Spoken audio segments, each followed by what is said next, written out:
So the countertops have been setting up for a couple of days. They look and feel incredible. It's almost a velvety touch with the matte finish. We absolutely love it. Now today I want to throw in the kitchen sink faucet and the soap dispenser, and then a little bit later we're going to put in the basket strainers in the bottom. We just figured it'd be a good time to change those.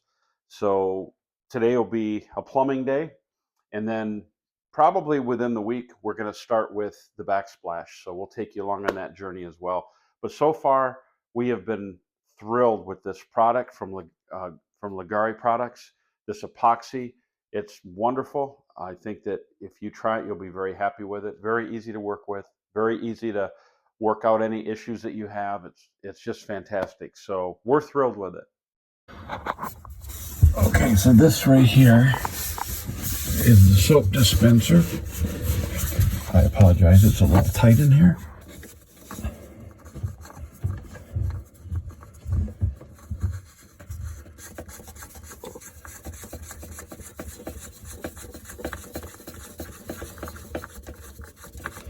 And this right here, you just do finger tight. You don't have to use a wrench on it necessarily.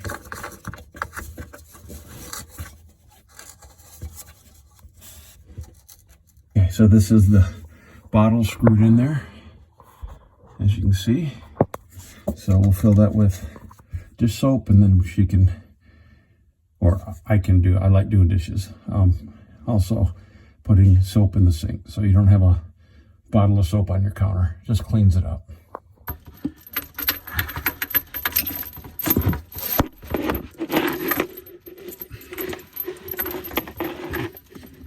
There's like a process here.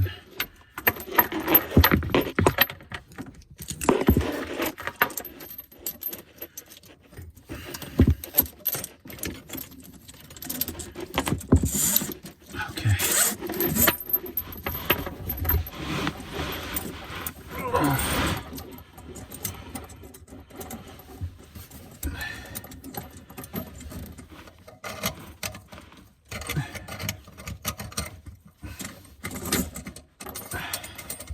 I love this faucet. Me too.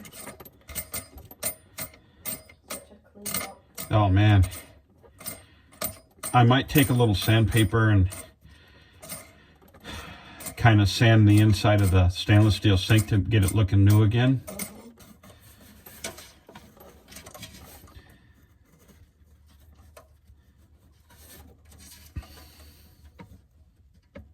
Yeah, no, I think that looks great. Yep, so I'll just tighten it. Yeah, no, that looks good.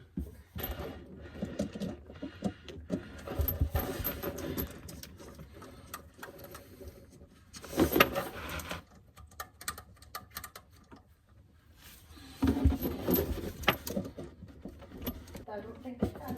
But I can feel it move.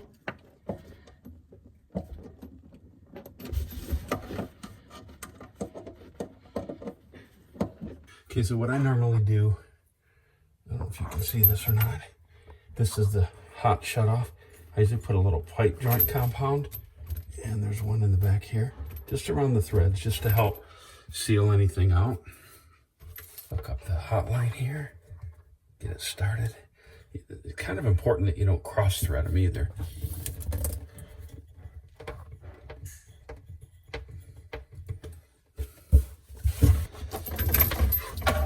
You know, I've never done plumbing with one hand before, so this is a challenge. Okay, I've got that started.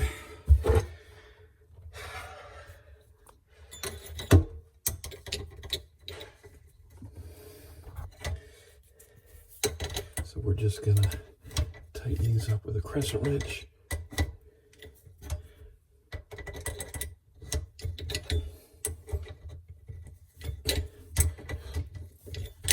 Actually pretty easy to change out a faucet. The hardest part is getting the old one out.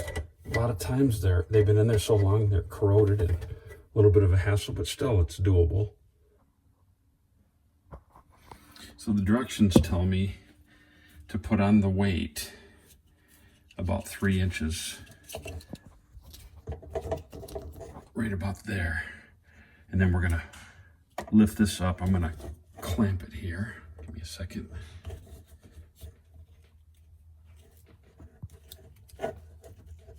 Okay, one-handed is impossible. I'll do it with two hands. Hold on.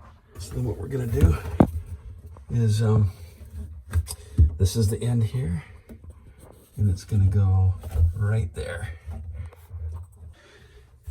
Now we're gonna turn these on.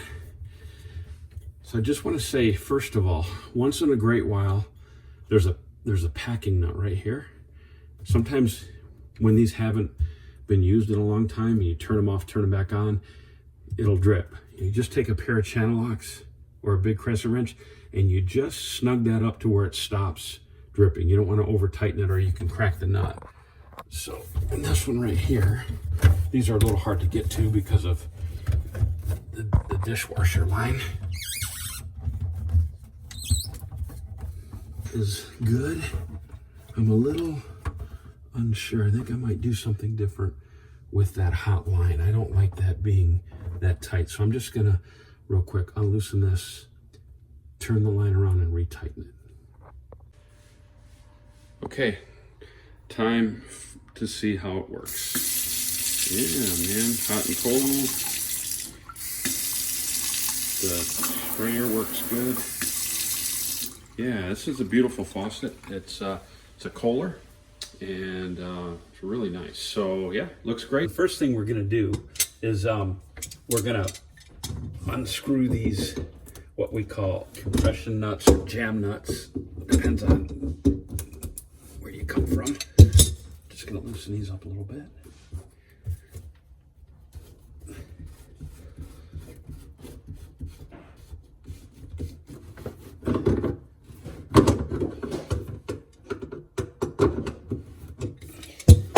These all have been in here a while. Okay, and then we'll just loosen this, not unloosen, loosen. Okay, these tabs right here are meant to be done by hand. So you want to just clean up the old putty. Get it as clean as you can, because this is going to be the surface that the new putty adheres to. Okay, and then this one, we're going to do the same thing. Actually, it usually comes right up because putty is meant to stay somewhat pliable, and it's a great gasket material for something like this. Okay, so those are good. So what we have here, some plumber's putty. And what I normally do is grab enough for like a handful here. And it's usually a little stiff, so you want to work it. Just start working it, it'll soften up.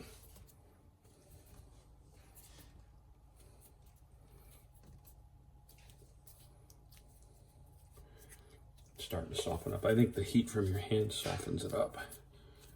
Yeah, it's starting to get really pliable.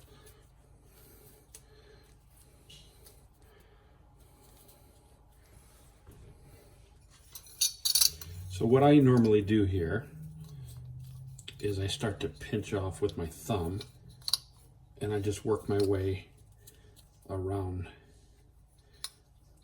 the lid. Most of it'll squeeze out when you tighten it, and that's what you want. You want it to form a nice seal.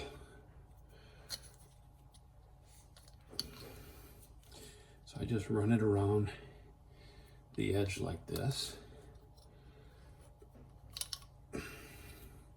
That's how my dad taught me how to do it years ago when I worked for him in his plumbing company. I mean, I was probably 12 years old when he taught me how to do that.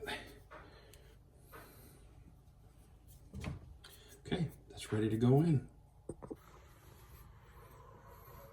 I'm gonna drop that in. There we go. Then we're gonna go underneath. And we're gonna tighten that up. Rubber gasket goes to the top. The fiber gasket goes on the bottom, and that allows your friction ring to be able to turn. If you had it the opposite, it would bind up on the rubber and you wouldn't be able to tighten it. So that's how that goes. And that's just going to go right up in here. And let's get it started. A little bit of a different layout than the other one. And I might have to, yeah, I'm going to have to get an extension for this. I'll show you how that's pretty minor. So as you tighten this down with the channel locks, you grab these little tabs here, and as you begin to tighten it, it will squeeze out the putty from up above. So let me get this tightened and I'll show you what it looks like when it's done. So I think these are actually tightened enough. We'll just clean the putty off. You can save this actually.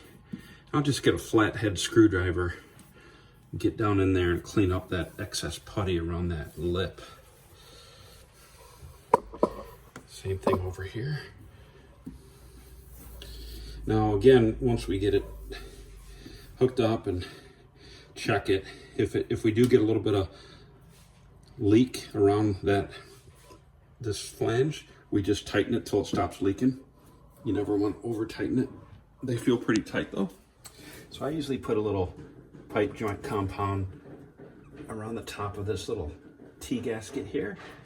And I also put a little bit on the threads of the bottom of the basket strainer.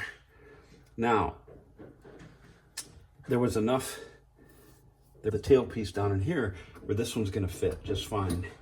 But this other one, which has got the Y on it for the dishwasher, is too short. So I'm gonna have to pick up one of these from the store.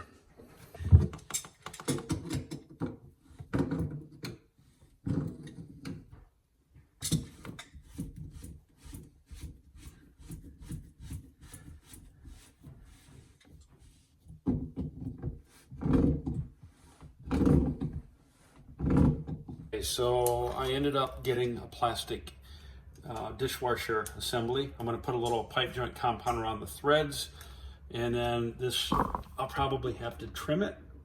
Yeah, I'll have to trim a little bit off, probably like right here, because you don't want to block this from draining here. That'll get plugged up every time. So I'll cut that, and we should be good to go.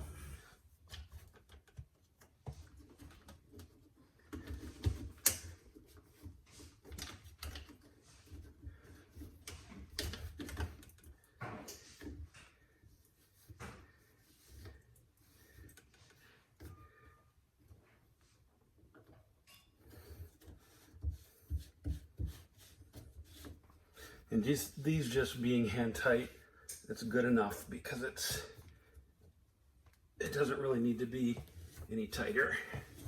So that's pretty much it right there. That's pretty much the project. And this was the old one, which is gonna go in the trash barrel. And I think we're good. I'm gonna do a water test, make sure everything looks good. And I think this job is finished. So thank you for joining me today for this project, putting in the new faucet, the new strainers. It wasn't that bad, as you saw. I had to run to the hardware store and get a couple of things, but I think the whole project took me about 45 minutes, maybe an hour with the traveling back and forth, but it was easy. As you can see, it's not that difficult. A lot of what you're going to run into is getting the old faucet and strainers out. Sometimes you have to cut them out, but that, again, it's soft metal. It's not really that difficult. So thank you for joining me on this episode of Fix It Warrior. And the next episode, we will be finishing up this kitchen project. You'll see the very ending and how great it looks. It's going to be fantastic. So have a great day. God bless you.